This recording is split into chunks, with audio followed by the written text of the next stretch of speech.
விசுவாசத்தை கண்டு திமிர்வாதக்காரனை நோக்கி, மகனே திடன் கொள், உன் பாவங்கள் உனக்கு மன்னிக்கப்பட்டது என்றார். அன்றைக்கு இந்த மத்திய எழுத்து சுவிசேஷம் பாருங்க, 9ஆம் அதிகாரம் 2ஆம் வசனம் அதே மாதிரி சொல்றாரு. நீ எத்தனையோ பாவங்கள் செய்தாலும் இருந்தாலும் இயேசுவோட வரும்போது பாவங்கள் மன்னிக்கப்பட்டது, உன் பாவங்கள் மன்னி. அதே போல நம்ம ஆதியாகம புத்தகம் 3ஆம் அதிகாரம் வாசிக்கும் போது ஆதாமியாவால் பாவங்கள் செய்தாங்க. இந்த கண்ணியை சாப்பிடக்கூடாதுன்னு சொன்னது அந்த வார்த்தையின் நிமித்தம் கடவுள் சொன்ன வார்த்தை கீழ்ப்படியாம போயிட்டாங்க. அவங்க பாவம் செஞ்சுட்டு ஓடி ஒழிஞ்சாங்க. அதே வார்த்தை தான் இன்னும் இந்த மத்திய சுவிசேஷத்துக்கு அதே மாதிரி தான் சொல்றது. சில வார்த்தைகள் வசனம் பெருமையா திரும்பாது. ஒவ்வொரு வசனங்களும் நிறைய வசனங்கள் இருக்கு. யோவான் 12:6, மத்திய 27:17, யோவான் 8:11, அப்போஸ்தலர் 2, அப்போஸ்தலர் 3:14, மத்திய 5:38-44, எத்தனை வசனங்கள் வாசித்தோம், எத்தனை அதிகாரம் வாசித்தோம். இயேசு மன்னிக்கிறவர், ஒவ்வொருவரும் மன்னிக்காத கடவுளே அல்ல.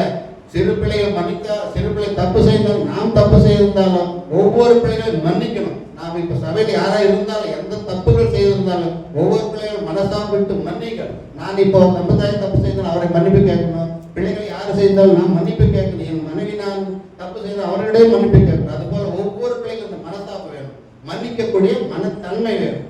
சிறு பிள்ளைகள் முதல் பெரியோர் வரைக்கும் மன்னிக்கக்கூடிய மனத்தன்மை வேணும். ஏசப்பா அன்றைக்கே 2000 வருடத்துக்கு முன்பாக சொல்லிட்டார், சிறு பிள்ளையா இருந்தாலும் மன்னிக்கணும். இவர் என்ன செய்யறாரு என்று தெரியாம செய்யறாரு. இன்னொரு வசனம் பாருங்க, அது மட்டுமல்ல, இந்த சம்பவம் கடவுளுடைய சித்தப்படி நடந்தது பாருங்க. அது அன்னைக்கு கடவுள் சித்தப்பட்டுக்கிறார். அதான் ஐயா வாசித்தார் ஒரு வசனம்.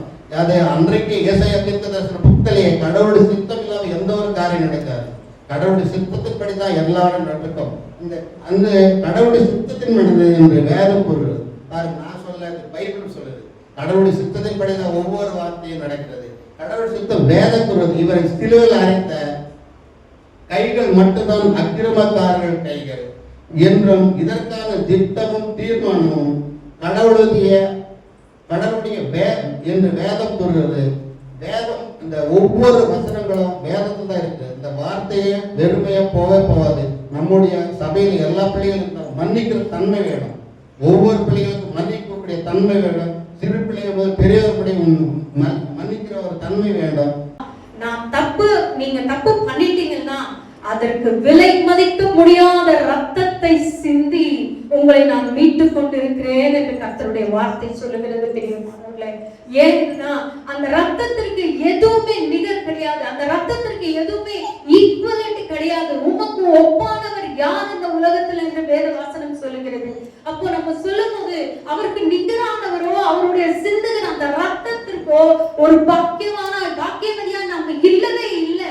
நம்ம எவ்வளவு விஷயங்களில எவ்வளவு நேரங்களில நம்ம தவறி விடுகிறோம். ஒரு ஒப்பந்தம் எடுக்கிறோம், ஜனவரி 1 வந்த உடனே ஒரு ரெசல்யூஷன் எடுக்கிறோம், ஆண்டவரே நாங்க விட முடியாத உங்க சமூகத்துல 1 மணி நேரம் நாங்கள் ஜெபிக்கிறோம் என்று சொல்லி கர்த்தர் அதை பார்க்கிறார். நம்ம ஒவ்வொரு நேரமும் ஒவ்வொரு பொருத்தனைகளை எடுக்கிறோம், அதுல உண்மை இல்லாத போல நாம் காணப்படுகிறோம். அதுக்கு என்ன தண்டனை ஆண்டவர் கொடுப்பாரு நீங்க நினைக்கிறீங்க? ஆண்டவரே நான் செய்யறதெல்லாம் என் போக்கிலே செஞ்சு கொண்டு இருக்கிறேன்பா, ஆனாலும் நீர் மன்னிக்கிறீங்க. அவர் இரக்கமுள்ளவர் தான், அவர் தயவுள்ளவர் தான். நீங்க செய்த எல்லா தப்புகளுக்கும் எல்லா பாவங்களுக்கும் அவர் நிவாரண பலியாக சிலுவையிலே தொங்கினதை நாம் பார்க்கிறோம். அப்ப அந்த கல்லன் கிட்ட சொல்றார் அவரு, 2 விதமான மனதுடையவர்களுடைய கல்லனை நாம் பார்க்கிறோம். 2 விதமான உலகத்தில் 2 விதமான ஜனங்களை நாம் பார்க்கிறோம். எப்படின்னா, ஒருத்தர் நான் பாவம் செய்துட்டேன், அதுக்கான பலனை எனக்கு அவங்க கொடுக்கறாங்க, அதை நான் ஏற்றுக்கொள்றேன் அப்படின்னு ஒரு குற்ற உணர்வே இல்லாதவர்கள் தான் அந்த மாதிரி ஒரு யோசிக்க முடியும். இன்னொருத்தர் எனக்கு முழுமையாய் நிவாரணம் கிடைக்கணும், எனக்கு முழுமையா அதுல இருந்து விடுதலை கிடைக்கணும்ன்ற அந்த ஏக்கம் எப்படி எனக்கு கிடைக்கும்? இன்னைக்கு இந்து மதங்கள் இருக்கிற பிள்ளைகளை பார்க்கும் போது ஏதாவது ஒரு தப்பு செஞ்சுட்டா அதுக்கு ஒரு நிவாரணம் என்னங்க, அதுக்கு பரிகாரம் என்னங்கன்னு சொல்லி அநேக மனுஷனிடத்துல கேட்டு ஓடிக்கொண்டு இருக்கிறாங்க. மன கண்களை மறைத்து விட்டு எனக்கு இதுக்கு நிவாரணம் என்ன, எனக்கு இதுக்கு பரிகாரம் என்னன்னு சொல்லி கேட்டுக்கொண்டே ஓடிக்கொண்டே இருக்கிறாங்க. ஆனால் கர்த்தர் ஒருவரே அதுக்கு பரிகாரமான பலியாய் நம்ம மத்தியிலே சிலுவையில சிந்தின அந்த நாட்களை இன்றைக்கு நாம் நினைவு கூறும்படியா இந்த இடத்துல வந்திருக்கிறோம். அப்ப அந்த கல்லனுடைய இருதயத்தை போல நம்மளுடைய இருதயம் இருக்கக்கூடாது. பிரியமானவர்களே, ஒருத்தர் சொல்றான் நான் தப்பு அப்பேற்பட்ட ஜனங்கள் இன்னைக்கு பாதி உலகத்துல இருக்கிறாங்க. இன்னொரு பாதி ஜனங்க பார்க்கும்போது நான் தப்பு செஞ்சுட்டேன், எனக்கு முழுமையா விடுதலை கிடைக்குமா என்ற ஏங்குற ஜனங்கள் அநேகர் உண்டு. ஏசப்பாவை தெரியாத அநேக ஜனங்கள் உண்டு. விமென்ஸ் மீட்ல நாங்க ஜெபிக்கும் போது 145 கோடி பிள்ளைகள் ரட்சிக்கப்பட வேண்டும் என்று சொல்லி சகோதரி அந்த பிரேயரை நடத்தும் போது நாங்க எல்லாம் அதுக்காக ஜெபிக்கிறோம். அப்ப அந்த வாஞ்சை, அந்த பாரம் எங்களுக்கு ஒழுங்கு இருக்க வேண்டும். பிரியமானவர்களே, கர்த்தர் சொல்லுகிறார், அந்த மாதிரி அழிஞ்சு போற ஜனங்களுக்கு அவங்க பரிபூர்ணமான ஒரு பாவத்தை நிவாரண பலியா, அது கம்ப்ளீட்டா ஒரு ஃபுல் ஸ்டாப் வைக்கணும் என் பாவத்துக்காக அப்படின்ற ஒரு பலி யாரு ஆக முடியும்னா அது ஜீவனுள்ள நம்முடைய தேவன் மனிதனாக இந்த உலகத்துல வந்து நமக்காக கடைசி சொட்டு ரத்தம் வரைக்கும் அவர் சிந்தி அந்த பாவங்களை கழுவி 50 వర్షం ఏమవుతుందంటే యేసుక్రీస్తు తర్వాత ఆమెకి 4 కుమారులు ఉన్నారు. ఆ 4 కుమారులు కూడా యేసుని నమ్మలేదన్నమాట. ఈ వాక్యం ఎప్పుడు ఉంది అంటే ఆయన యోహాను సువార్తలో 7వ అధ్యాయం 5వ వచనంలో ఉంటుంది. ఆయన సహోదరులే ఆయన యందు విశ్వాసం ఉంచలేదు అని ఉంటుంది. అప్పుడు ఈ సందర్భంలో యేసుక్రీస్తు ఇంకో సందర్భం వస్తుందన్నమాట. 19వ అధ్యాయం 23వ వచనం. సైనికులు యేసు సిలువ వేసిన తర్వాత ఆయన వస్త్రములు తీసుకుని ఒక్కొక్క సైనికునికి ఒక్కొక్క భాగం వచ్చినప్పుడు వాటిని 4 భాగములు చేసి ఆయన అంగీ కూడా తీసుకుని ఆ అంగీ కుట్టు లేక పైనుండి యావత్తు నేయబడినది కనుక వారు దాన్ని చింపక అది ఎవరికి వచ్చునో అది దానికోసం చీపు వేయడమని ఒకరితో ఒకరు చెప్పుకొచ్చు. సో ఆయన సిలువలో వేలాడుతూ ఆయన చుట్టూ జరుగుతున్న అన్ని సంఘటనలు ఆయన గమనిస్తున్నారు అన్నమాట. ఈ సందర్భంలో అంగీ వచ్చి మరియ గారు వచ్చి అతనికి వేసి ఆయనకి ఒక బహుమానంగా ఇచ్చింటారు. ఆ బట్టని ఆయన తలుచుకున్నప్పుడు ఇది నా తల్లి నాకు బహుకరించిన ఒక అంగీ, దీన్ని వీళ్ళు ఇలా చేసుకుంటున్నారు, నా తల్లి పరిస్థితి ఏమి, నా సహోదరులను చూస్తే నాకే విరోధంగా నా యందు వాళ్ళు విశ్వాసం ఉంచలేదు, నేను వెళ్ళిపోతే నా తల్లిని ఎవరు చూసుకుంటారు అనేసి ఆయన అంత వేదనలో ఆ కొలుగాల కొండ మీద వేలాడుతూ భయంకరమైన బాధ అనుభవించినప్పటికీ కూడా తన ఎదుగుగా నిలబడి ఏడ్చుకున్న తన తల్లిని చూసి ఆయన అంటారు, అమ్మ ఇదిగో నీ కుమారుడు అనేసి. అలాగే యోహాను, ఎందుకు యోహాన్ని ఆయన చూస్ చేసుకున్నారంటే అందరికీ తెలుసు, యోహాను ఎప్పుడు యేసుక్రీస్తు రొమ్మున అనుకుని ఉండే ఒక శిష్యుడు అనమాట. యేసుక్రీస్తుకి ప్రియమైన శిష్యుడు అని చెప్పవచ్చు. అందుకేనేమో ఆయనకి ఒక ప్రకటన గ్రంథంలో రాయడానికి పరలోక సంబంధమైన అనేక ఒక విస్తరణగా రాయడానికి కూడా ఆయనకి ఒక ఏమంటారు ప్రాఫెసీ చెప్పడానికి అతను తనకి ముందుగానే వచ్చి తనకి అంత ఒక జ్ఞానాన్ని ఇచ్చాడనేసి నేను అనుకుంటున్నాను. అలాంటప్పుడు అక్కడ అందరు శిష్యులు కూడా పారిపోయారనమాట. ఇది మనకందరికీ తెలిసిందే. దేవుని సిలువ వేసినప్పుడు ఎవరు ఆయనతో పాటు లేదు, కానీ యోహాను అక్కడ ఉన్నాడు. వై ஏன் அப்படின்ற குறிக்கிற வார்த்தை தான் லாமா. சபத்தானி அப்படின்றத ரெண்டா பிரிக்கிறாங்க. சபக் அப்படின்னா டு லீவ், ஒன்னத்தை விடுறது, ஏதோ ஒரு பொருளையோ ஏதோ ஒரு காரியத்தை விடுறதுதான் சபக். தானி அப்படின்றது நீ என்ன விட்டுட்டீங்க. அப்போ இந்த வேர்ல்ட்லயே நம்ம பார்த்தோம்னா நம்ம வந்து இப்ப ஏதோ ஒரு பிரச்சனையோ இல்ல போராட்டமோ நம்மளை நோக்கி வரும்போது நம்ம என்ன அப்படி சொல்றோம்னா, ஏன் இந்த பாடு, ஏன் இந்த உபத்திரவம், ஏன் இந்த கஷ்டம், ஏன் இந்த கடன், ஏன் இந்த வியாதி, ஏன் இந்த வேதனை, ஏன் இந்த துக்கம் அப்படின்னு சொல்லிட்டு நம்ம ஏன்ற வார்த்தையை மென்ஷன் பண்றோம். அப்போ ஏன் அப்படின்னு சொல்லக்கூடிய அந்த பிளேஸ்ல நம்ம இருக்கிறோமா, அது இம்பார்ட்டன்ட். ஏசப்பாவை கேள்வி கேட்கிற இடத்துல நம்ம இருக்கிறோமா அப்படின்றது ரொம்ப இம்பார்ட்டன்ட். இதுல பார்த்தோம்னா ஏன் அப்படின்னு ஏசப்பா கேட்கிறாரு. ஏன் அப்படின்னு ஏசப்பா கேட்க வேண்டிய அவசியமே இல்லை அந்த இடத்துல. ஏன் அவர் கேட்கும் போது நம்ம ஃபார் எக்ஸாம்பிள் இது வந்து காட், இது வந்து ஜீசஸ் கிரைஸ்ட், இது நம்ம. அப்போ ஜீசஸ் கிரைஸ்ட் நம்மளுடைய ரெப்ரசன்டேட்டிவா அந்த இடத்துல இருக்கிறார். அந்த இடத்துல நம்மளுடைய ரெப்ரசன்டேட்டிவ் அப்படின்னா நம்மளுடைய எல்லா பாடுகள், நம்மளோட உபத்திரம், சாபம், பாவம் எல்லா காரியத்தையும் ஏசப்பா சிலுவையில நம்மளுக்காக அந்த இடத்துல நம்மளோட ரெப்ரசன்டேட்டிவா அந்த இடத்துல இருக்கிறார். அப்ப அந்த மாதிரி இருக்கும்போது நம்மளுக்காக அந்த இடத்துல மனுஷகுமாரனா அவர் தன்னைத்தானே தாழ்த்தி அந்த இடத்துல அவ்வளவு உபத்திரமும் அந்த காரியங்கள் இருக்கும் போதுதான் தேவனை பார்த்து ஏன் என்னை கைவிட்டீர், அந்த ஏன் என்னை கைவிட்டீர் அந்த இடம் the distance between the God and the man, the relationship. அப்ப அவர் சொல்லும் போது அந்த வார்த்தை the relationship between the God and the Jesus Christ. ஆனா அதுல இன்னொன்னு இருக்கு, the distance between the God and the human being and the man and the sinful man. அந்த டிஸ்டன்ஸ குறிக்குது. ஏன் என்ன கைவிட்டுட்டீங்க அப்படின்னு சொல்லும்போது அப்போ இந்த வார்த்தை அந்த இடத்துல மிகவும் சத்தமிட்டு மிகுந்த சத்தமிட்டு கூப்பிட்டார் அப்படின்னு இருக்கு. இங்கிலீஷ்ல cried out, Jesus cried out அப்படின்னு இருக்கு. அப்போ அந்த இடத்துல ஜீசஸ் சத்தமிட்டு ஒரு வலியோ ஒரு வேதனையோ ரொம்ப டீப்பா இருக்கும் போது நம்ம சத்தமிட்டு அப்படின்னு கத்துவோம். அந்த உச்சரிப்பு எங்க வரும்னா ஒரு வேதனை டீப்பா இருக்கும் போதுதான். அப்ப இந்த இடத்துல ஏசப்பா நமக்காக அந்த இடத்துல மிகவும் டீப்பான ஒரு காரியங்களால நெருக்கப்படுறார், டீப்பான ஒரு உபத்திரவத்தினால அந்த இடத்துல நொறுக்கப்படுறார். அதுதான் அந்த இடத்துல மிகுந்த சத்தமிட்டு அந்த இடத்துல கூப்பிடுறார். அப்போ இது ஏன் அந்த இடத்துல நடக்குது அப்படின்னா to fulfill the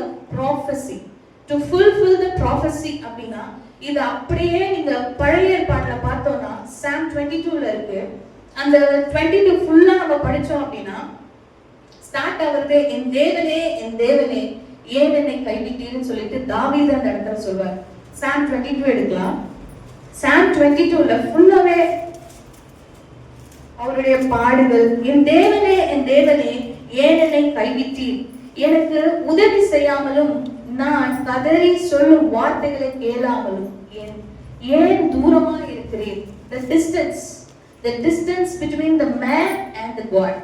அப்போ ஏன் எனக்கு தூரமா இருக்கீங்க, ஏன் எனக்கு பாடுகள் மத்தியில நீங்க வரல, ஏன் என்னோட உபத்திரவ மத்தியில நீங்க வரல, ஏன் என்னோட வியாதிகள் மத்தியில வரல, நான் கஷ்டப்படும் போது வரல, நான் 10 பேர்கிட்ட உதவி கேட்கும் போது யாருமே எனக்கு உதவி செய்யல, ஏன் உங்களுக்கு எவ்வளவாய் இருக்கு. ஆண்டவர் கூட இயேசு கூட பாத்தீங்கன்னா அவரு சிலுவை பாடுகள்ல கூட தேவன் அவருக்கு கொடுத்த அந்த வேலைய கம்ப்ளீட் பண்ணியிருக்கார். அப்படித்தானே? இதற்காக தான் இயேசுவை தன்னுடைய மகனை தன்னுடைய குமாரனை கொடுத்தார். கொடுத்த அந்த வேலைய இயேசப்பா கம்ப்ளீட் பண்ணிட்டாரா? எங்கேயுமே கொஞ்சம் கூட சோர்ந்து போகவே இல்லை. சார் எப்படி ஒப்பு கொடுத்தாருன்னா லாஸ்ட் 3 வார்த்தை நான் ஏற்கனவே சொன்னேன் இல்லையா? ஃபர்ஸ்ட் 3 வார்த்தை யாரை பற்றி பேசினாரு? மற்றவங்களை பற்றி பேசினாரு. லாஸ்ட் 3 வார்த்தை அவரை பற்றி பேசினார். சோ அந்த 3 வார்த்தைகள் தாகமாய் இருக்கிறேன் சரீரத்தை பற்றியும், முடிந்தது ஆத்மா பற்றியும், ஆவியை ஒப்புவிக்கிறேன் ஆவியை பற்றியும். சோ இது 3மே இயேசு எப்படி ஒப்புவிக்கிறார்? ஒப்புவிக்கும் போது தன்னுடைய சரீரத்துல எவ்வளவு டயர்ட்னஸ் இருந்தாலும் அதை பொருட்படுத்தாம முழுமையாக தேவனிடத்துல ஒப்பு கொடுக்கிறாங்க. அந்த மாதிரி நாமளும் ஒப்பு கொடுக்கிறோமா? ஒரு சின்ன கஷ்டம் வந்துட்டா முறுமுறுத்துட்டே இருப்போம். ஏன் ஆண்டவரே, ஏன் ஆண்டவரே, ஏன், எதுக்காக, எனக்கு ஏன் இந்த பாடுகள், எனக்கு ஏன் அப்படின்னு ஆண்டவரை மறுபடியும் கேட்டுக்கிட்டே இருப்போம். பட் ஆண்டவர் சொல்லிட்டாரு இல்லையா, எல்லாமே முடிந்தது அப்படின்னு சொல்லி, எல்லாமே உங்களுக்காக நான் செஞ்சு முடிச்சிட்டேன். இந்த ஆவிக்குரிய வாழ்க்கையில ஏசப்பா கூட முழுமையாக தன்னைத்தான் கீழ்ப்படுத்தி தேவனிடத்துல ஒப்பு கொடுத்தார். அவர் எவ்வளவு பாடுபட்டிருப்பாரு ஏசப்பா. ஒரு தடவை அந்த சிலுவையோட காட்சிய நினைச்சு பாருங்க. அதுவே நம்மளா இருந்தா நம்மளால முடியுமா? அவ்வளவு பெரிய சிலுவையை சுமக்க, அந்த சாட்டை அடிய பெற்றுக்கொள்ள, அந்த மாதிரி ஆணியில அடிக்க நம்மளால முடியுமா? நம்மளால தாங்க முடியுமா? முடியாது. ஆனா நமக்காக ஏசப்பா அவ்வளவு பாடுகளையும் ஏற்றுக்கொண்டார். சோ அதற்கு விலையாக நாம என்ன கொடுக்க போறோம்? உண்மையாவே தாகத்தை பத்தி புரிஞ்சிருந்தா சோ நமக்கு இது உள்ள போகும். சோ ஏசப்பா நமக்காக இவ்வளவு செஞ்சாரே, அவருக்காக நான் என்ன கொடுக்க போறேன், நான் என்ன செய்ய போறேன். சோ இன்னைக்கே ஒரு நல்ல தீர்மானம் எடுக்கலாம். ஏசப்பா நீங்க இருக்கிறார். ஆனா ஏசப்பா நமக்காய், நம்முடைய பாவங்களுக்காய் ஏசப்பா கைகளிலும் கால்களிலும் ஆணிகளால் அடிக்கப்பட்டிருக்கிறார். நமக்காய் முள்முடி சூட்டப்பட்டிருக்கிறார். நம்ம இந்த வார்த்தையை ஆரம்பிக்கிறதுக்கு முன்னாடி அக்கள் வாசிச்சாங்க ஏசாயா புஸ்தகத்துல, அவருடைய ரூபம் எப்படி இருக்குமா, விரும்பத்தகாத ரூபமா இருந்துச்சு. இப்ப நம்ம ஒருத்தரை பார்த்த உடனே அவங்கள ஒரு மாதிரி இருந்தா அவங்கள நம்மளுக்கு பாக்குறதுக்கு கூட பிடிக்காது, ஒரு மாதிரி அருவருப்பா இருக்கும். அப்படியா ஏசப்பா ஒரு பாவமும் அறியாத அவரு நமக்காக அவருடைய அழகான முகத்தை அசிங்கமா படுத்தினாங்க. அவருடைய முகத்துல தாரை துப்புனாங்க. நமக்காக அவருடைய கைகள்லயும் கால்களிலையும் ஆணிகளால அடிச்சாங்க. ஏன் தெலுங்குல பேசினாங்கல்ல, அந்த அக்கா சொன்னாங்க, பச்சை மரத்திற்கு இத்தனை பாடுகள் என்றால் பட்ட மரத்திற்கு எத்தனை பாடுகளோ அப்படின்னு சொல்லி அவங்க சொன்னாங்க.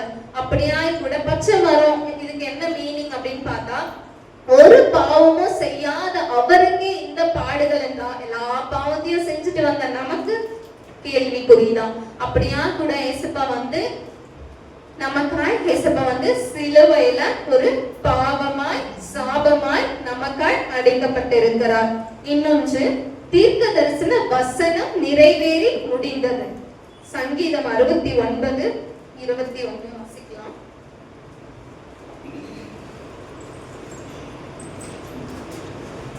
என் ஆகாரத்தில் கசப்பு கலந்து கொடுத்தார்கள், என் தாகத்துக்கு காடியை குடிக்க கொடுத்தார்கள்.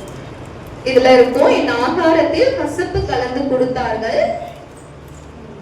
தாகத்துக்கு காடிய கசப்ப குடிக்க கொடுத்தார்கள் அப்படின்னு சொல்லி இந்த வசனத்துல இருக்கும். தீர்க்க தரிசன வசனம் இது. ஏசப்பா சிலுவையில அறையும் போது முடிந்ததுன்னு சொல்றதுக்கு முன்னாடி இந்த வசனம் அவருக்கு ஞாபகம் வந்திருக்கலாம்.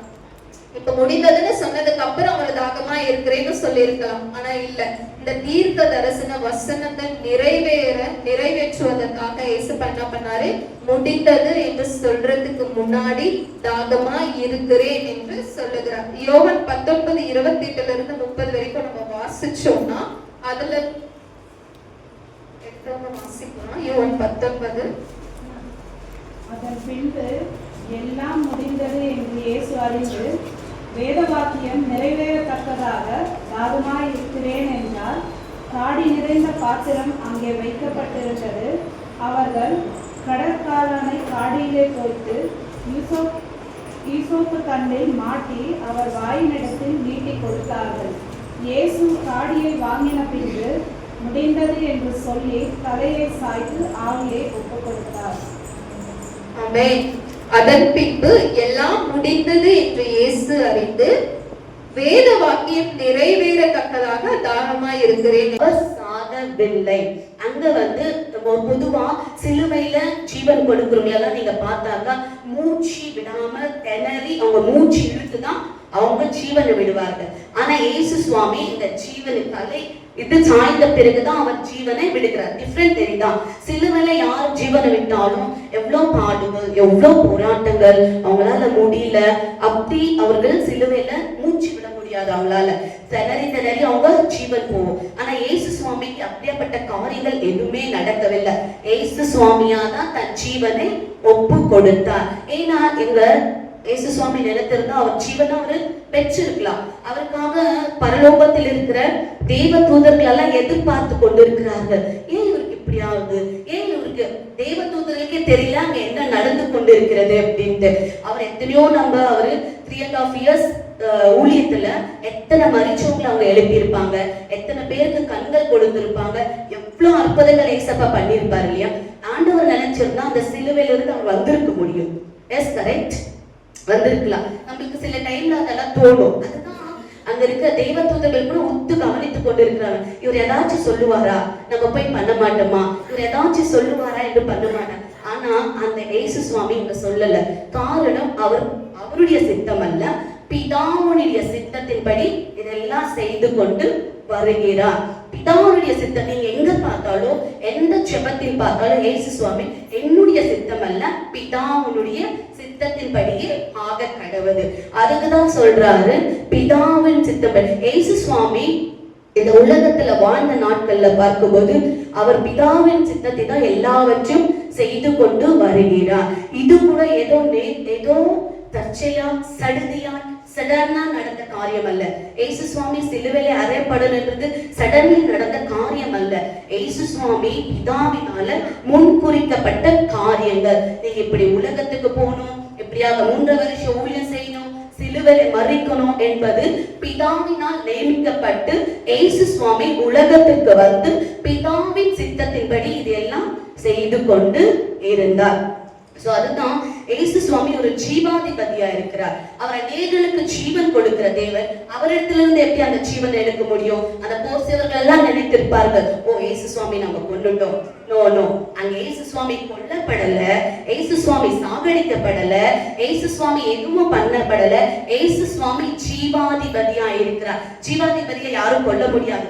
அவராதான் அந்த சிலுவையில ஜீவனை கொடுத்தார். அவர் பிதாவின் சித்தத்தின்படி செய்கிறவரா இருக்கும்படினால, பிதாவே என் ஆவியை உன் கரத்துல ஒப்பு கொடுக்கிறேன். எவ்வளவு கீழ்ப்படைந்தவரா இருக்கிறார் பாருங்களேன். இயேசு சுவாமியானவர், கிறிஸ்துவானவர், சர்வத்தையும் படைத்த சர்வாதிபதி. அவர் எவ்வளவு கீழ்ப்படைந்திருக்கிறார். பிலிப்பியன்ல நம்ம படிக்குமானா 2:6-10 சிலுவை பரியந்தம் அவர் தம்மை தாமே தாழ்த்தினவராய் காணப்பட்டார். எனக்கு நம்மளுக்கு கீழ்ப்படுகிற குணம் யாருக்குமே கிடையாது. இயேசு சுவாமி அவ்வளோ பெரிய உலகத்தை ரட்சிக்க வந்தவர், உலகத்தை மீட்க வந்தவர், எல்லாமே செய்தவர். ஆனாலும் அவர் அங்க கீழ்ப்படுகிற புத்தியை காணுங்க. இந்த 7வது வார்த்தை முன்பாக நான் தியானித்துக் கொண்டிருக்கும் போது ஆண்டவர் இது சொன்னார், கீழ்ப்படிதல். அந்த கீழ்ப்படிதல் நம்மளுக்கு இருக்கா? சின்ன பிள்ளைங்கள இருந்து கூட கிடையாது. நம்ம ஒண்ணு சொல்லுவோம், உடனே பசங்க நம்மளுக்கு ரிப்பீட்டா ஒரு ஆன்சர் கொடுப்பாங்க. இதை பண்ணாதன்னோ அதுதான் பண்ணுவாங்க, இதை செய்யாதன்னு சொல்லுவோம் அதுதான் செய்வாங்க. சோ அந்த மாதிரி குணங்கள் இருக்கக்கூடாதுன்னு தான் இயேசு சுவாமி 7வதா நம்மளுக்கு ஒரு முன்மாதிரியாய் சொல்லி இருக்கிறார். பிதாவே நாவியம் கரத்துல ஒப்பு கொடுக்கிறேன். அவர் நினைச்சிருந்தா அதுல இருந்து அந்த சிலுவிலிருந்து மீட்டு வந்திருக்கலாம், இறங்கி வந்திருக்கலாம், ஜீவனை பெற்றிருக்கலாம். அப்படி இல்ல, பிதாவின் சித்தம். பிதாவுடைய சித்தம் என்ன? நீ சிலுவையில மறிக்கணும். கிறிஸ்துக்குள் பிரியமான தேவ பிள்ளைகளே, உங்கள் யாவருக்கும் இயேசு நாமத்துல என் அன்பின் வாழ்த்துதலை தெரிவித்துக் கொள்கிறேன். உங்கள் யாவருக்கும் ஹாப்பி ஈஸ்டர். இன்றைக்கு உலகத்தில் நடக்க முடியாத ஒரு மிகப்பெரிய அற்புதம் இன்றைக்கு நடந்திருக்கிறது. கிரேட்டஸ்ட் மிரக்கிள் கிரேட்டஸ்ட் மிரக்கிள் என்னென்றால், இயேசு மரணத்தை ஜெயித்து உயிரோடு எழும்பினார். அதுதான் கிறிஸ்துவத்தினுடைய மிகப்பெரிய ஒரு அற்புதமான காரியம். இயேசு மரித்து 3வது நாள் அவர் உயிரோடு எழும்பியிருக்கிறார். இந்த நாளில அவர் உயிர்த்தெழுந்த நாளில அவரை குறித்து தான் ஒரு வார்த்தை மத்திய எழுதின சுவிசேஷம் 28வது அதிகாரம் 6வது வசனம் சொல்லுகிறது, அவர் இங்கு இல்லை, தாம் சொன்னபடி உயிர்த்தெழுந்தார், கர்த்தரை வைத்திடத்தை வந்து பாருங்கள். இயேசு மரித்து அடக்கம் பண்ணப்பட்டு 3வது நாளில் அந்த கல்லறையிடத்துல வந்து பார்க்கிறார்கள். அந்த கல்லறை காலியாக இருக்கிறது, திறக்கப்பட்டிருக்கிறது. இன்றைக்கு அந்த தேவ தூதன் சொல்கிறார், அவர் இங்கே இல்லை, தாம் சொன்னபடி உயிர்த்தெழுந்தார். சோ அவர் ஏற்கனவே சொன்னபடி இயேசு உயிர்த்தெழுந்தார். தேவன் எதையெல்லாம் சொன்னாரோ அதன்படி இயேசு செய்து முடித்தார். அவர் மரித்து உயிரோடு எழும்புகிறார். அவர் உயிர்த்தெழுந்தும் கூட தேவன் ஏற்கனவே சொல்லியிருந்தார். இயேசு இதை அநேகருக்கு சொல்லியிருந்தார். ஆனால் உயிர்த்தெழுந்த செய்தியை இன்றைக்கு அவர் சொன்னபடி உயிர்த்தெழுந்தார், சொல்லிதான் தேவன் செய்தார். உயிர்த்தெழுந்த இயேசுவை நீங்கள் உங்களுடைய வாழ்க்கையில ஒரு மிகப்பெரிய அற்புதம். இந்த உலகத்தில் மரித்த அநேகருடைய கல்லறை இன்னைக்கு மூடப்பட்டிருக்கிறது. ஆனா இயேசு கிறிஸ்துவின் கல்லறை மாத்திரம் இன்னைக்கு திறந்திருக்கிறது இருக்கிறது, காலியா இருக்கிறது. அங்க சொல்கிறார்கள், கர்த்தரை வைத்த இடத்தை வந்து பாருங்கள். இன்னைக்கு அந்த இடத்தை அநேகர் பார்க்கிறார்கள், இன்னும் காலியா தான் இருக்கிறது. கிறிஸ்து ஆண்டவர் அவர் உயிர் தெளிந்திருக்கிறார். அவர் ஜீவாதிபதி. அவரை யாரும் சாகடிக்க முடியாது. மரணத்தை ஜெயித்தவர். அவரை விசுவாசிக்கிறவர்கள் நீங்களும் மரித்தாலும் பிழைப்பீர்கள் என்று இயேசு சொன்னார். நீங்கள் மரித்தாலும் வாழ்வீர்கள் என்று இயேசு சொல்லியிருக்கிறார். அதனால மரணம் ஒரு முடிவல்ல, மரணம் என்பது ஒரு ஆரம்பம். கிறிஸ்து வாழ்க்கையில அவரை நம்பி அவர் ஏற்றுக்கொண்டால் உங்க எல்லா மரணத்தினுடைய அங்கிருந்து ஒரு ஆரம்பத்தை தேவன் கொடுப்பார். எதெல்லாம் நீங்க மரித்த நிலை இருக்கிறீர்களோ, உயிர்ப்பிக்கிற இயேசு கிறிஸ்து, உயிர் தெளிந்த இயேசு கிறிஸ்து உங்களுக்குள் எனக்குள் மகிமின் நம்பிக்கையாய் வாசமா இருக்கிறார். இந்த ஹாப்பி ஈஸ்டர் நாளில கிறிஸ்து உங்களுக்குள் இருக்கிறார், மகிமை நம்பிக்கையா இருக்கிறார். உயிர் தெளிந்த கிறிஸ்து எங்க போல உங்களுக்குள் எனக்குள் அவர் மகிமை நம்பிக்கையா இருக்கிறார். விசுவாசிங்கள், நீங்கள் வாழ்வடைவீர்கள். கர்த்தர் உங்களை ஆசீர்வதிப்பாராக. ஆமென்.